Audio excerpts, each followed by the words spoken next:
So, tell me about your parents and family. Well, my mother came from Graffin.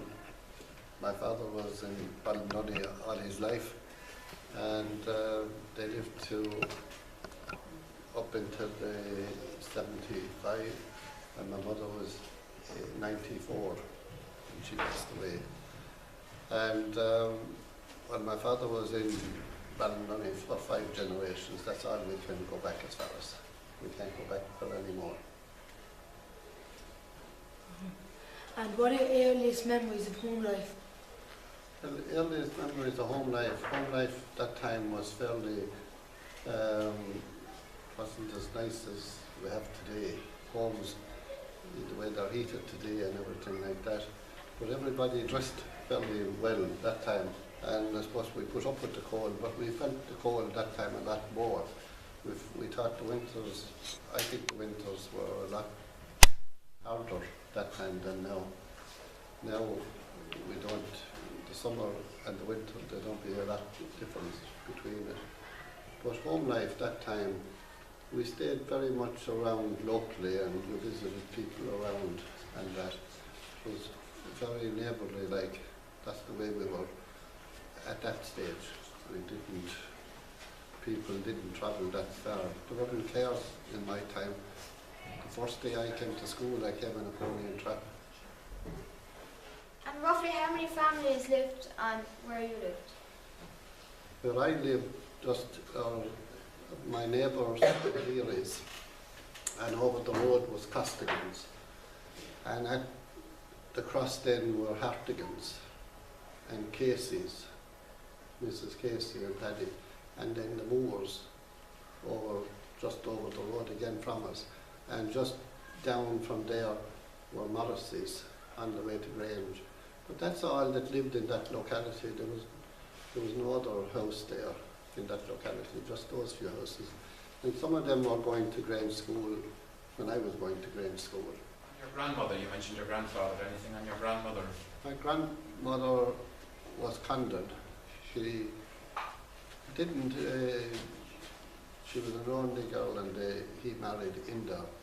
But she was a very industrial type woman, but that's the way people were at that time. And it came to my mother as well. They stayed at home. They didn't work outside the home. And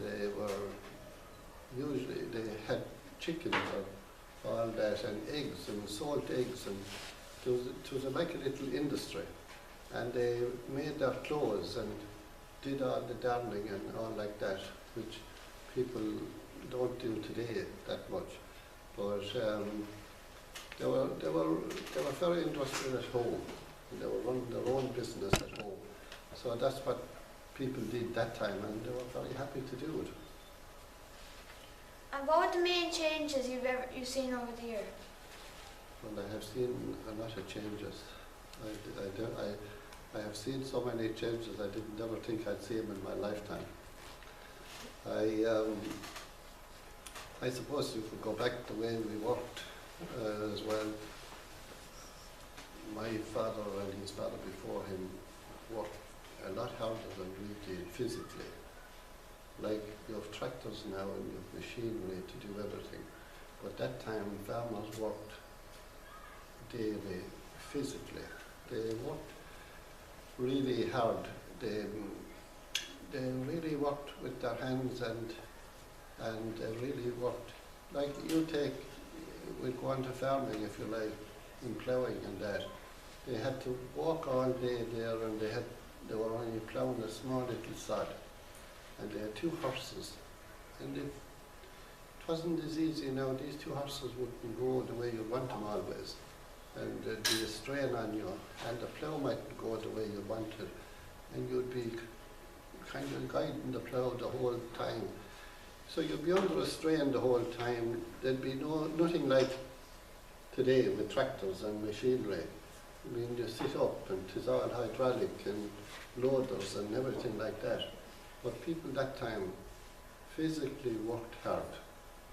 You can imagine out in the fields all day, walking after this plough and come in. I can honestly tell you, you'd sleep at night when you'd go to bed. because you worked physically hard. They milked cows that time with their hand. It's all milking machine now. And you might get a few kicks from the cow, or a slap at their tail, and that, which wouldn't be nice at times. So our parents and our mothers milked the cows as well. And they'd be up early in the morning. Probably you could be bringing in cows at 6 o'clock or 6:30 in the morning, and you'll be milking them. Youngsters would milk them before they go to school.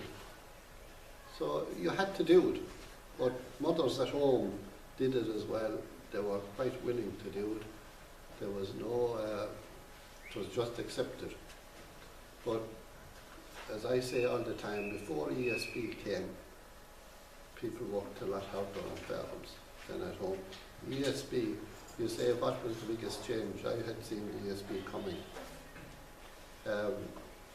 ESB, electrification, changed everything because it made everything easier. You can walk into the kitchen now and put on a kettle just by a button. That time you'd have to have the fire lighting, you'd have to have everything going. You mightn't have the kettle boiling for quite some time. Or if you had to cook bread, our mothers and our grandmothers cooked the bread. It would take a while to do it, and you'd have to have the fire going well. So they actually worked, in my opinion, really hard. We have a different pressures now, I suppose, but physically they worked hard. And do you remember the thrashing day? I do indeed. I do indeed. I was at quite a few of them. They were a big thing because all the neighbours went around to the different. They'd be 30 people in at our thrashing, and we'd be going for a whole month to thrashings then, because we'd have to go to all the people that came to our thrashing. And thrashing was a big day, and in some cases it could go on for 2 days, 3 days that they'd be in a certain place. And but thrashing, you had to feed it in above into the drum, which was a dangerous place. You'd be standing here and you'd be feeding it into the drum, and if your fingers or anything went into that drum, they'd be taken off, you know. You had to have a careful fellow up there feeding it. And other men throwing the shaves up. The straw came out in one place and you made a rick of straw, and the chaff came out in another place, and you had to have 2 fellas keeping the chaff away, because it would all build up and to choke. And the chaff, moving the chaff wouldn't have been a nice thing, because the beard of a barley and all to eat you. I don't know, have you been up at combines that would eat you, the barley stuff, and but there'd be a lot of that in the chaff, and you could imagine you try to move this chaff, and it would be a dirty job. So, but someone would have to do it or take turns in it. But the thrashing was a big thing. It was their harvest, and they used to keep the barley and oats and that, and the oats they'd feed the horse. They'd have a couple of horses, and that's the way they were fed. Do you think the changes have been better over the years? I do, I suppose. I do. I would have to say the countryside and the houses that we live in are much better. And when I grew up, we had no running water. There was no water. We'd say the old school in Grange, there was no water in the school. There was no water coming to Grange. You couldn't just turn on the tap for water. So, in actual fact, I would say things are much better. The houses we live in are much better. I mean, as I said, I came the first day to Grange in an Essing car, or not an Essing, a pony and trap. But they all come by cars now. There's cars on every road. At that time, if you saw someone coming with a car, you'd be really looking at it. Or you'd be saying, you know, it was only a car in that time of pass. So So things are better. So, Liam, what was a typical day in school like? A typical day in school, like, well, you arrived in the morning and you would be fairly tired because we walked to school that time.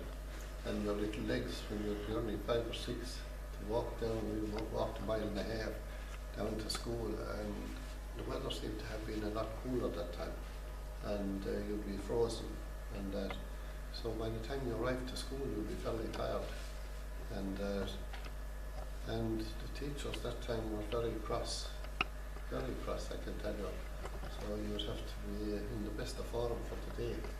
But that was our typical morning anyway. To arrive at the school, you'd be fairly tired. And what would you have for lunch? We'd have a sandwich and a small bottle of milk or a little bun or something like that. That's what you'd have. And there was no facilities in the school to make tea or anything like that, or to do that. No, we had a small little bottle of milk, a little lemonade bottle of milk, and sandwich, and you might have a bun or a bit of tartar or something, you know, with it. That's it. And what were your principals and teachers like? Well, I only had, the first teacher that I had was Miss Carrigan, and we had just two rooms, and there was three, four classes in this room and the same in the other room. And Miss Carrigan, but she was a very cross teacher, very, very cross teacher, I can tell you. So we were all afraid of her, but we had to do everything anyway, and she was probably an excellent teacher. And then we went out to the secondary school, and there was a man there, out to the master's room, and there was a man there, and he was only there for a while I was there. He came, and he was only there for a year or less than a year. He got killed that following summer in the car accident or something. And then who came was Mr. O'Shea, and he was a very strict man as well. So he just came as a young teacher. So that's who we had in Grange. But that time the master would have a big stick, big cane as long as that, and anyone that stepped out of line, he used it. He would use it, and that. So we feel you get away with a lot in school now. You don't have any big stick. So we had to deal with that and try and avoid it, not to get into any trouble. That's the way they had control that time, because the principal teacher had to teach 3 or 4 classes as well as the lady in the other room, so he was busy. Could you tell us about your mother and your father and your grandparents, how school life was like for them? Well, school life for them wouldn't have been easy either, because I remember my father talking about school, and the teacher there was very cross altogether, very cross. But they had great respect for him always afterwards when they left school. They could be at least 60 years of age and they would still address the teacher. He was around because the teacher did live into his 90s. They were addressing the sir, and they were 60 years of age and they were men, and they would still address their teacher.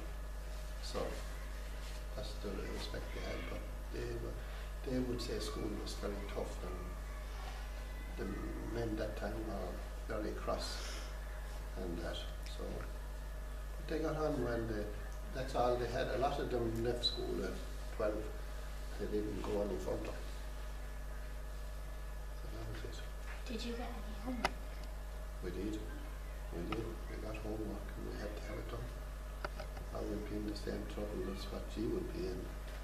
So we got a certain amount of it, but I had seen from my children, I would say you get a lot more homework now than we used to get, because you seem to have a lot more books than we had going to school. But we used to get homework, and we'd have to have it done, or that big stick had come out. And what do you think of school nowadays? I think school is, there's a fair commitment there, but I think you have a lot of opportunities and that with a lot of other things, and you have a lot of things on the side as well, like games or coaching and all that. And you have the people get an advantage of doing music or things, and you go to swimming and things like that. You have a lot of different opportunities which we hadn't. And but I think school has improved anyway, really, and the facilities that you have are way better than we had. You know, we were very basic, so things must be better. Must be better. So, Lee, what games did you play? Well, now I played hurling in football. That's what we had. We played it up in the field there at the cross. It was known as Reedy's Field. So we used to play it every day at our break time. So hurling and football were the two games, nothing else. So just the two? Just the two. What games were you played after school? After school, we didn't play any different really, you know.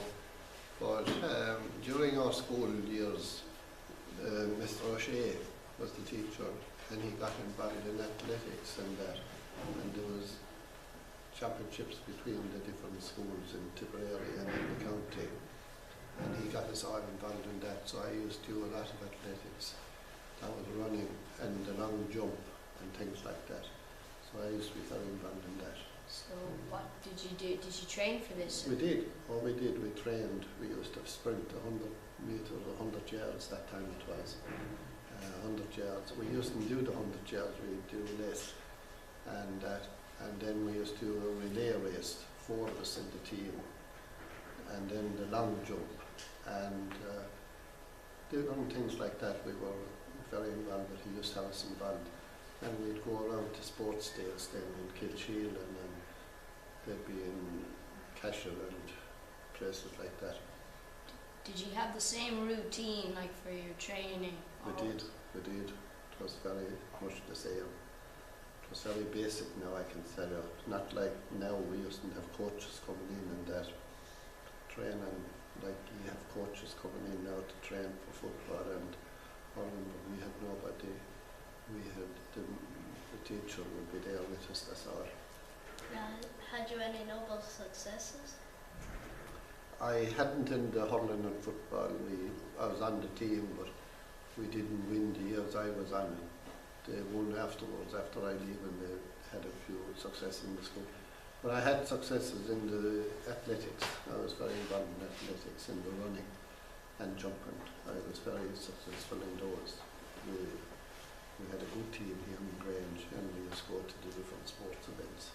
So we won quite a few medals in that. It was just medals. But who was on the team, the hurling team with me, but he was younger, it was Michael Babs-Keating. But then he went on to be one of the greatest hurlers in the country. And that, but he was on the same time, and he went on to be.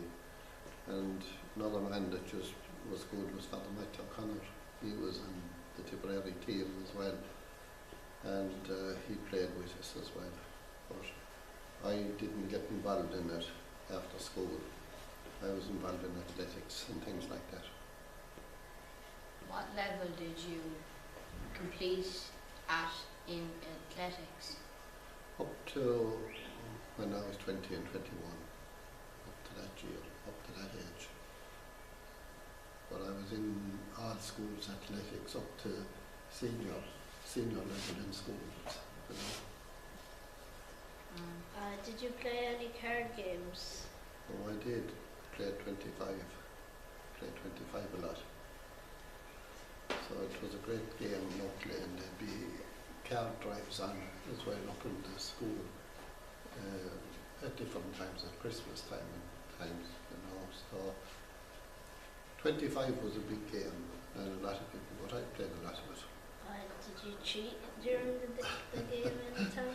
I suppose you could say we mightn't have been doing everything 100%.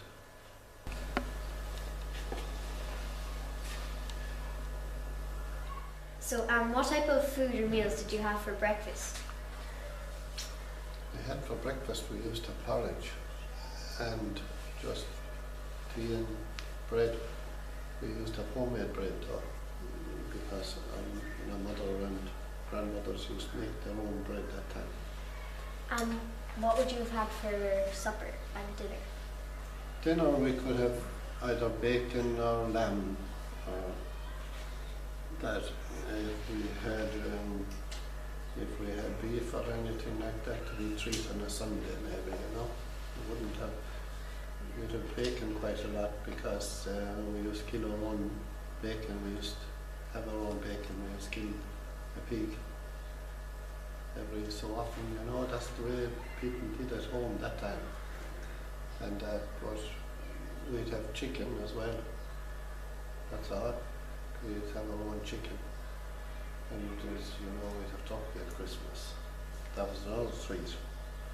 But that time we wouldn't have beef that often, And so you said you killed your own pigs and your own chickens, but how would you have bought all your greenery and veg and potatoes? Oh well, we didn't buy it at all. We used to have a garden.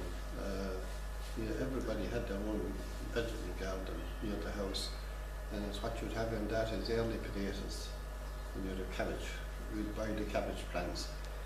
The day at the fair, there'd be a fella selling cabbage plants, a big bundle of them, and you'd bring them home and plant them, and you'd have cabbage. And that we used to have our own carrots and parsnips, and scallions or onions, So those were the things. Other people used to have a lot more of those, but we used to have all those. We used to have that garden near the house, and everybody would. And then out in the field, then we'd have the main crop of potatoes. Everybody had their own lot of potatoes for the year. So we used to hardly buy any veg that time. We were self-sufficient. And were there any shortages of food during the war? Did your parents or grandparents ever tell you? They did. They spoke about that quite a lot. And there was a thing there, a compulsory tillage. And during the war, you had to grow so much wheat, depending on the size of your farm. You had to grow it to lord the land, because to feed the people and that. So, and there was a shortage of petrol during the war as well. So it was a ration. You could only get so much, and you could only barely get enough. So, but the compulsory tillage was a big thing, all right. And how would you have stored all your meat once you'd have butchered it? We used to store it in a big barrel, and you'd mix salt through it, and you'd have it outside, and that's how that's how it would be the bacon. Bacon was the only thing that we used to store outside. If you bought lamb, you'd buy lamb today and you'd use it tomorrow, the day after, that kind of way. But with bacon, when we'd kill the pig, you'd put it into this barrel, and you'd put in a layer of it, and then you put in a layer of salt, and the salt would keep it right. And that. But the killing of the pig was a big thing that time. I remember the day that we were killing a pig, and I remember the screeching the pig would be doing to be unreal. The pig, you'd hear the pig above at the church, screeching. He'd be put out and he'd be killed. And I remember being involved, well, not too much involved, but my younger sisters, they'd be only 7 or 8 or that, but they'd have to run away and up the fields. They'd have to run away right on this. They couldn't. They'd be afraid. They'd have to run away. I remember that well. They'd be running, they'd be crying, running away, because they'd be afraid of their life, and the pig screeching red. So it was a big thing anyway, and you'd often give the neighbours a pig. When you'd kill the pig, then you'd give the neighbours a bit as well, and when they'd kill a pig, they'd give you a piece. And did you use all of the pig, or did you just take the meat and then? No, we used to eat all the pig, and whatever could be eaten was eaten. could be eaten, would be eaten. And what about any of the dairy foods? Where would they have been refrigerated and kept fresh? Well, we hadn't any refrigerator before that, because before DSB there was no fridge. We had no fridge before DSB, and that. But you had this. You had a kind of a box. It was a kind of. It's supposed to be a cool place, and there was mesh wire on the front of it, and that. And you could put things. They used to put things in that, and that to cool it, but it wouldn't replace the fridge. When fridges came, they were a real luxury when fridges came. But DSB didn't come until the 50s, and then it took a while before people got a fridge and got different things, electric, So it was only since then that we had fridges, and then you could have things for a few days and that.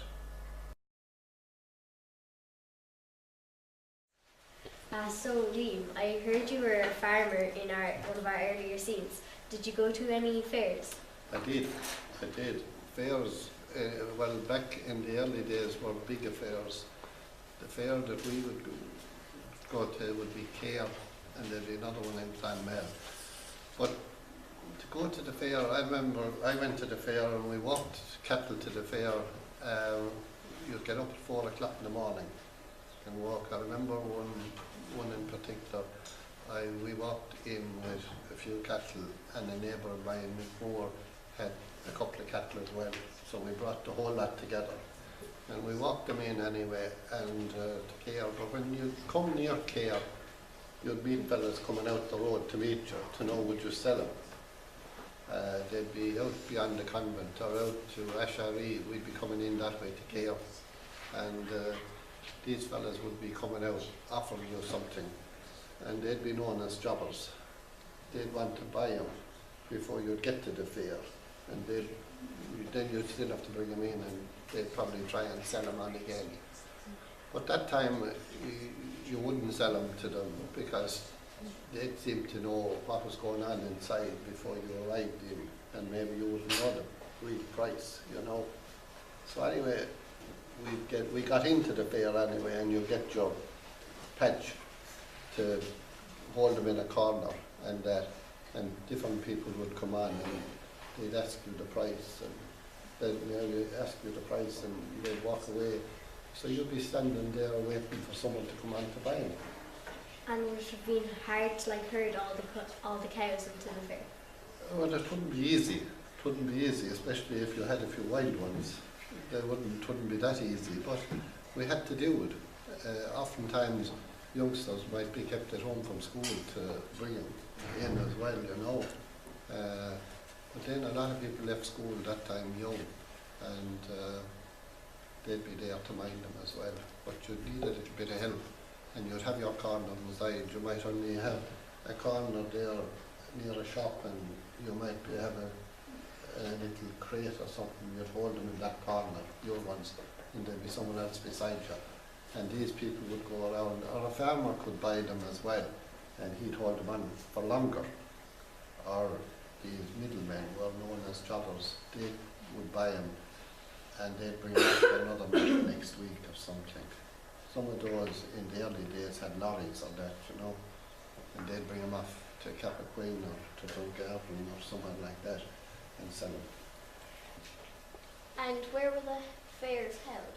In Care and Clonmel, in towns like that, in Cashel, we'll say, Tipperary town and that, but our nearest one was Care, but we could go to Clonmel as well. We had been in Clonmel as well. But there were big days for the town. The town did well. The shops and the pubs, or people with business, liked to see the fair day because it was their harvest. People would be in town that day. See, that time people only went to town one day a week, on a Friday or something. Now people go to town every day, or every second day. But that time, people only went to town once a week and brought home all the messages. But the fair day was once a month, and it was a big day for the town if you had a business, and you were dependent on people to come in. So you'd like to see a big crowd in, Although at that time they used to muck up the streets and that, but the council people would wash them and sweep them afterwards, you know.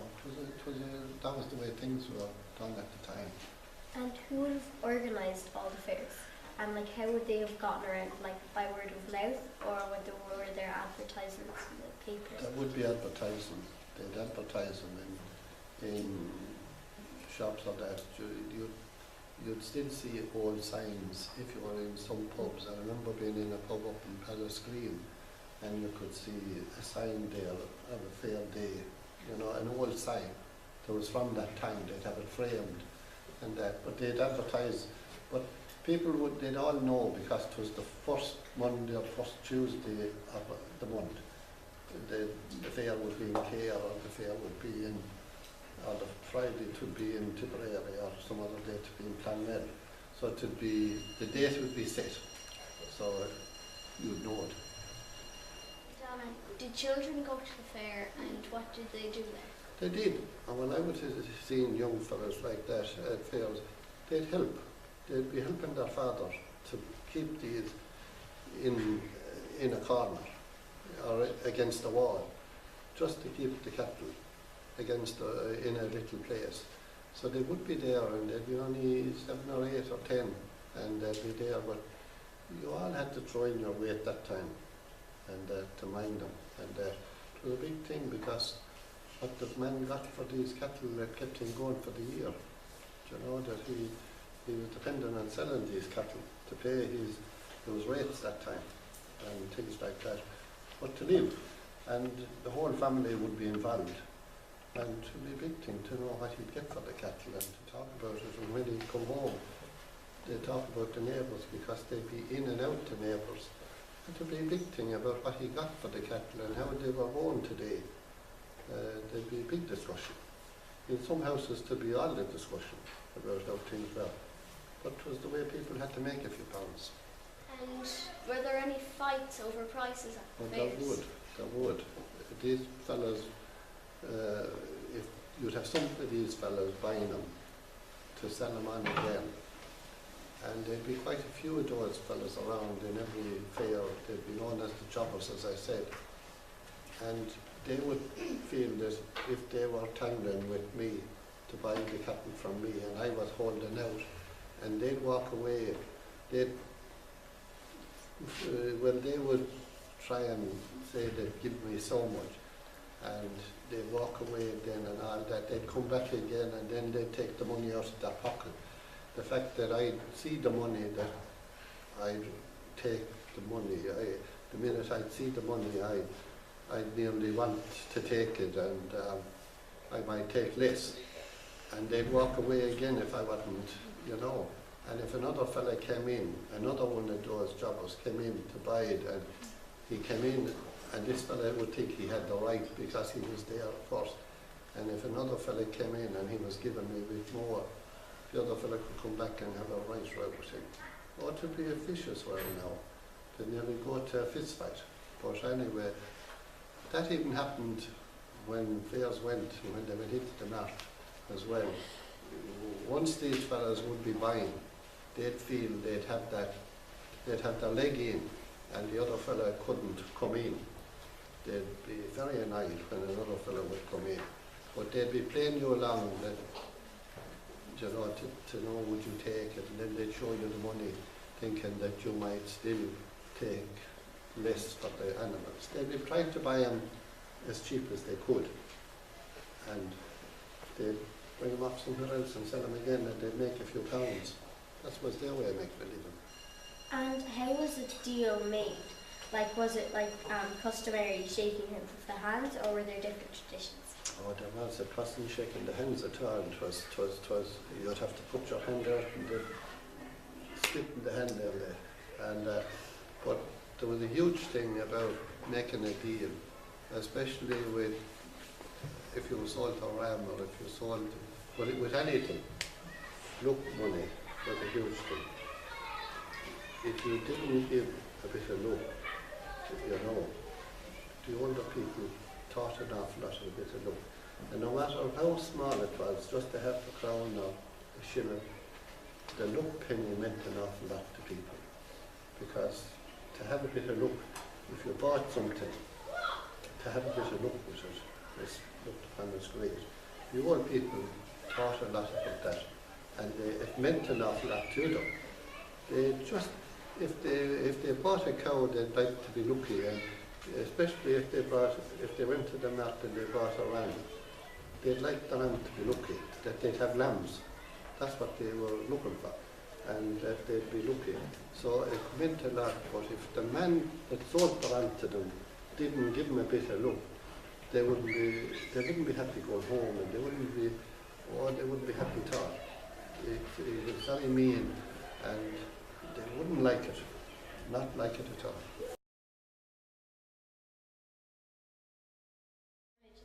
So can you tell me about the religion practice when you were young? The religion practice now was fairly strict. You had prayers and that in the morning, and we had prayers in school, quite a few, and then we had a rosary every night. That was a strict, in a lot of houses we said the rosary, and even if you visited a neighbour and the rosary was starting, you would join in, or it had to be said, everyone had to kneel down and say the rosary. And you said that it was strict. What type of punishment would you get if you didn't do it, or you didn't learn your prayers? Or? Well, I'd say you had to do it. You'd be sent to bed. There wasn't a choice, because no one would talk to you, or you had to kneel down, and that was it. It was just the way of life at the time. But you joined in the rosary. You went up to the neighbour's house, and they were just starting the rosary. You would kneel down and join in. That was it. So it wasn't so much a punishment thing. It was just you did it. You did that it. kind of thinking. You did it. If there wasn't really anything else to it. No, it was the normal thing to do, join in at the rosary. But a lot of houses said it every night. Every night. And can you tell us about your communion and confirmation day? Oh, the communion was a big thing now. There wouldn't have been too many making it. When I made it, I think there was only 7. There was only 1 girl in the class, and there were 7 of us, 6 boys, 1 girl, and that. But it was a big day anyway. You had all you did was you had a big white little thing there with a medal on it as well, white bow and a medal on it, and that. But after the first communion, you'd go to Clonmel, and you'd go, then you'd be going somewhere, supposed to eat something, but you only the parents and the family, and that, as well as that, you would get your photograph taken, which was a big thing, and the photograph would be up for years, that day that was taken was the first communion. So that was a big thing. There was 2 photographers, Mr. Keating and a Boland in Clonmel, and you went in. You stood, everybody in every house, you'd see the same place where the photograph was taken if they went to either one of the 2. And you mentioned previously that you were looked after by priests in boarding school. What were they like, and what was a typical day in their care?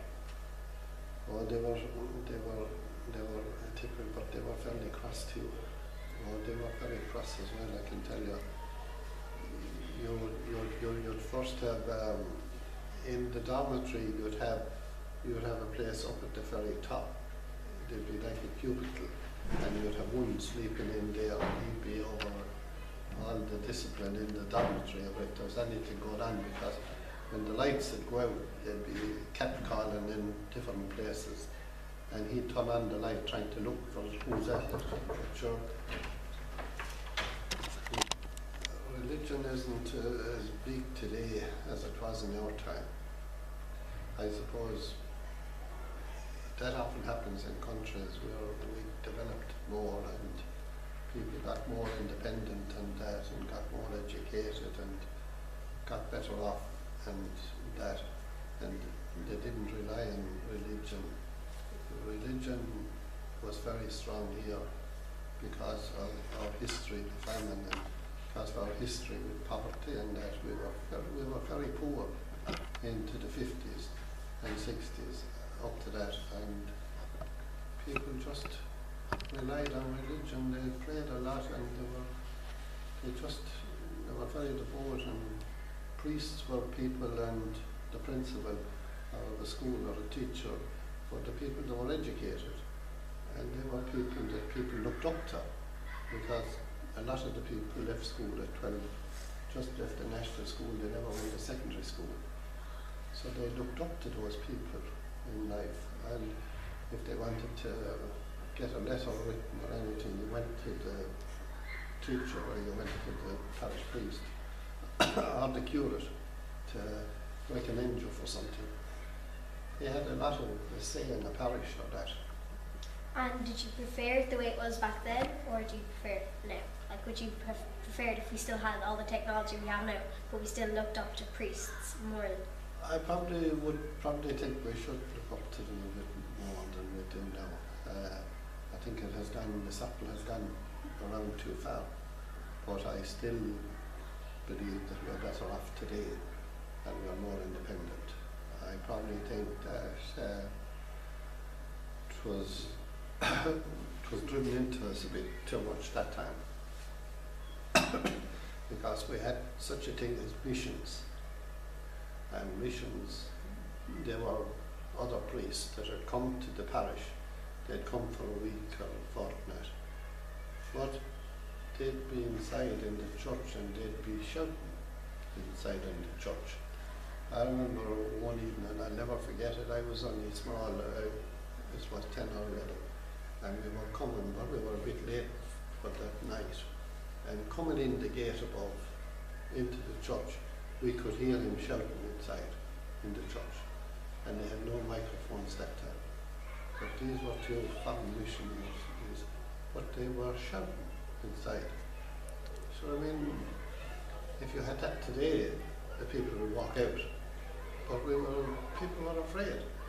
And they were afraid, and they felt they had to go to the mission, and the mission was on. They felt they had to go, and that was it. So, so things were very different that time.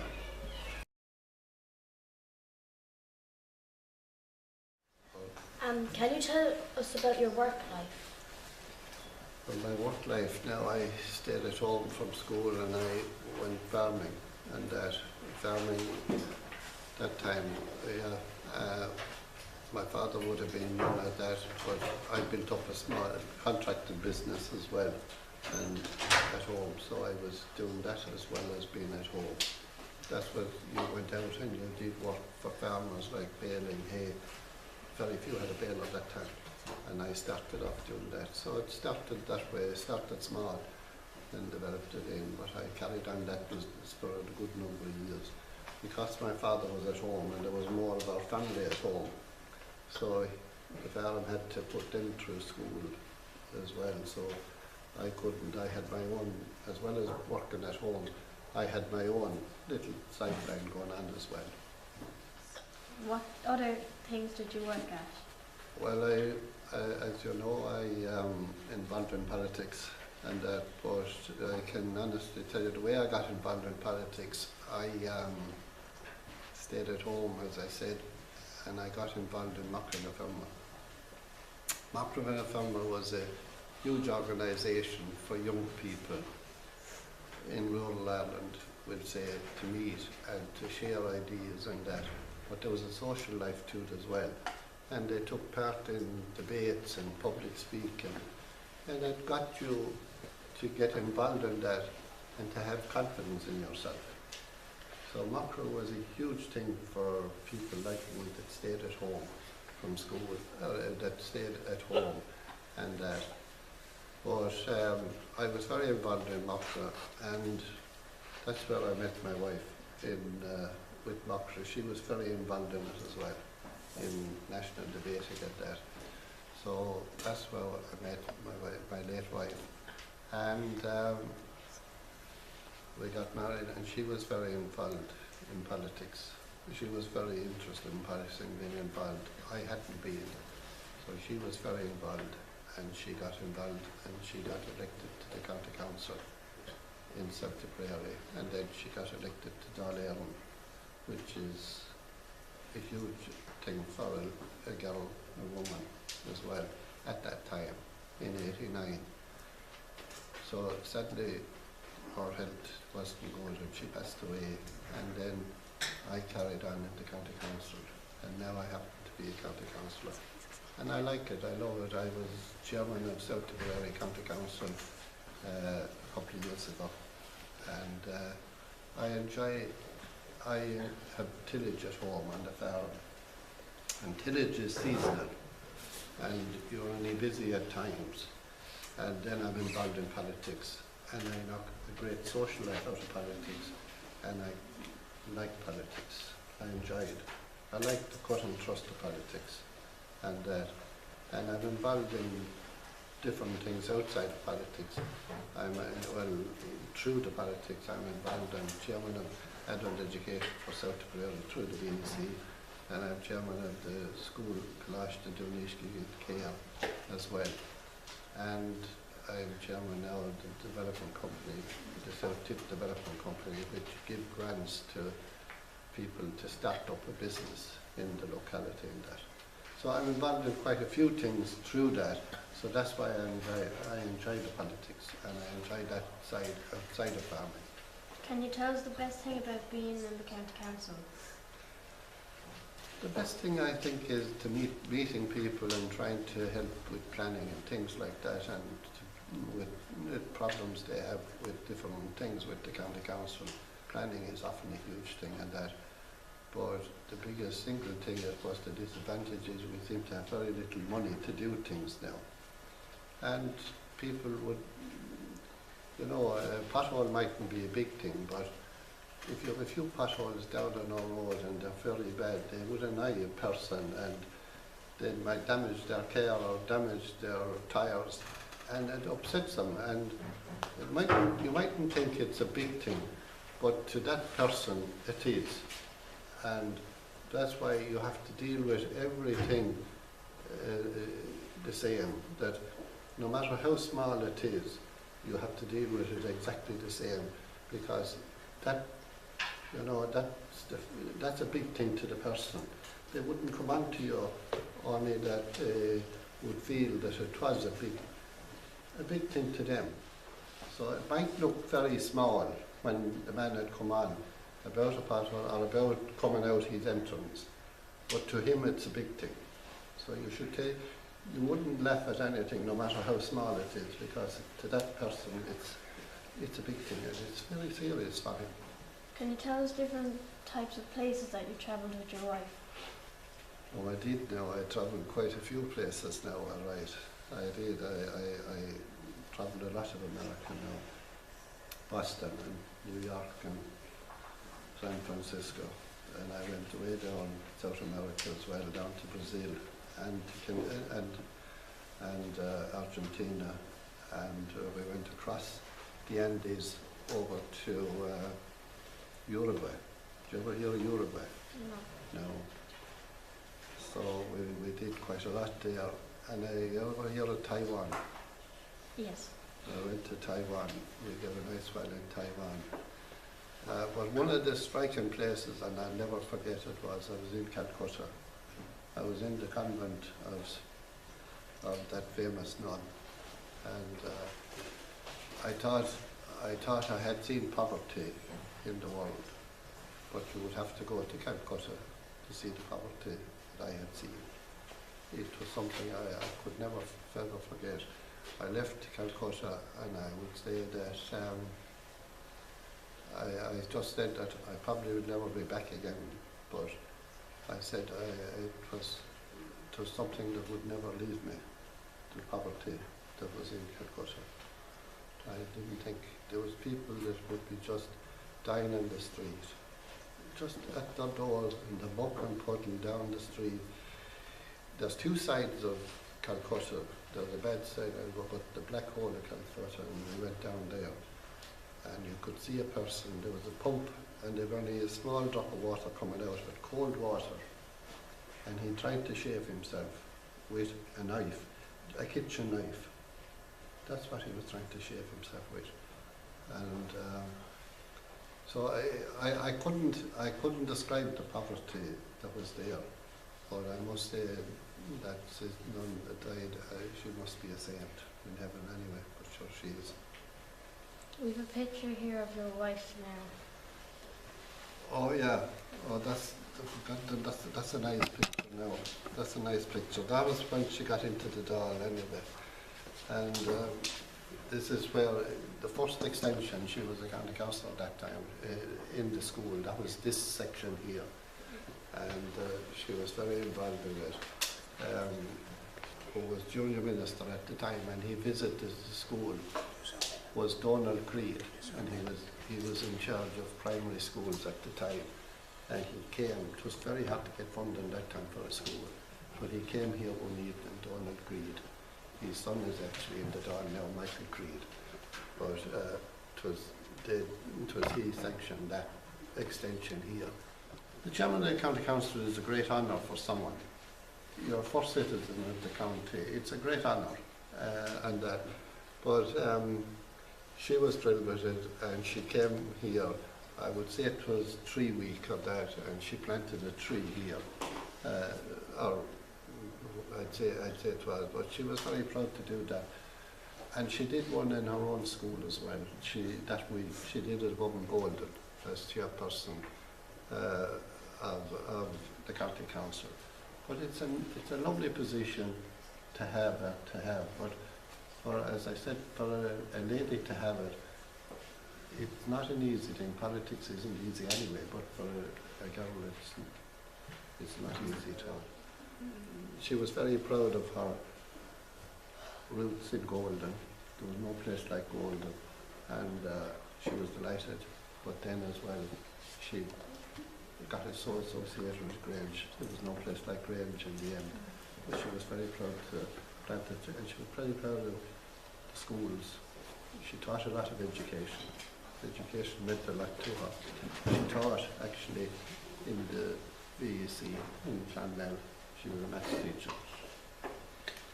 And you were a husband and wife chairpersons. Is that unusual? Is that the only time it happened? That's the only time it happened. In the history of the South Tipperary County Council? In the history of South Tipperary County Council. So that's a unique distinction. It is.